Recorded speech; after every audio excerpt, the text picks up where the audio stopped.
আমি এই মুহূর্তে দাঁড়িয়ে আছি ঢাকা বিশ্ববিদ্যালয়ের ডক্টর মোহাম্মদ শহীদুল্লাহ হলের সামনে। ঠিক মাঝখানে রাস্তায় দাঁড়িয়ে আছি। এক পাশে শিক্ষার্থীরা তাদের স্লোগান দিচ্ছেন, তাদের কোটা বিরোধী যে স্লোগান, তারা সেই স্লোগান দিচ্ছেন, তারা তাদের দাবি জানাচ্ছেন। আরেক পাশে পুলিশ একেবারেই অবস্থান নিয়েছেন। আমরা একেবারে আপনাদেরকে দেখানোর চেষ্টা করছি। ঢাকা বিশ্ববিদ্যালয়ের শহীদুল্লাহ হলের সামনে এখনো সাধারণ শিক্ষার্থী ও ছাত্রলীগের মধ্যেই থেমে থেমে ধাওয়া পাল্টা দেওয়ার সংঘর্ষ ঘটছে এবং কিছুক্ষণ পর পর ককটেলের বিস্ফোরণের শব্দ শোনা গেছে।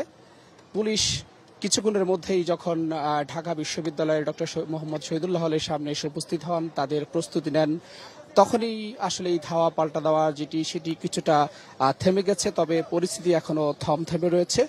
পুলিশ তাদের অ্যাকশনে আছেন। যে কোনো মুহূর্তে যে কোনো ধরনের অপ্রীতিকর ঘটনা ঘটাতে, বিশৃঙ্খলা যেন না ঘটাতে পারে সেই বিষয়ে পুলিশ সর্বোচ্চ প্রস্তুতি নিয়েছে। আমরা ঠিক আমার যে ক্যামেরা পার্সন আছেন, সিনিয়র ক্যামেরা পার্সন উজ্জ্বল, আমরা তার ক্যামেরায় আমরা ফুটেজটি দেখানোর চেষ্টা করছি যে পুলিশ একেবারে যেই সর্বোচ্চ প্রস্তুতি নিয়েছে সেটি আমরা দেখানোর চেষ্টা করছি। এর আগে যে দোয়েল চত্বরটি রয়েছে, দোয়েল চত্বরে ছাত্রলীগ এবং কোটা আন্দোলন রয়েছে যারা, তাদের সাথে ধাওয়া পাল্টা দেওয়া হয়েছে, সংঘর্ষের ঘটনা ঘটেছে।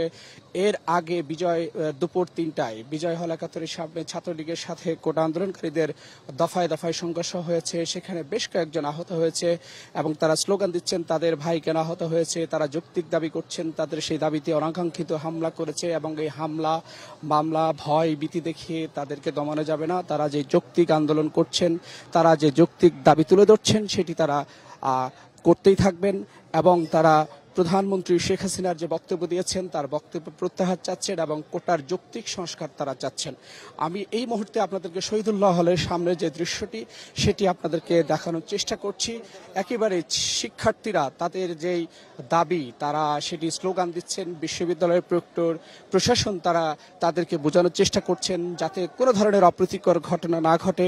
ছাত্রলীগের পক্ষ থেকে বলা হচ্ছে বহিরাগতরা ঢুকে ক্যাম্পাসের যেই নষ্ট করছেন এবং সাধারণ শিক্ষার্থীরা অভিযোগ করছেন শুধু ছাত্রলীগ নয়, ছাত্রলীগের সাথে যুবলীগ, স্বেচ্ছাসেবক লীগ এবং বহিরাগতরা ঢুকে সাধারণ শিক্ষার্থীর উপর হামলা চালিয়েছে। এই যে পাল্টাপাল্টি অভিযোগ চলছে, পাল্টাপাল্টি অভিযোগ করছে, ইটপাটকেল নিক্ষেপ হয়েছে। এর আগে আমরা বিকেলে দেখেছি যে ডক্টর মোহাম্মদ শহীদুল্লাহ হলের যেই হল রয়েছে সেই হলের ছাদ থেকে ইটপাটকেল নিক্ষেপ করা হয়েছে।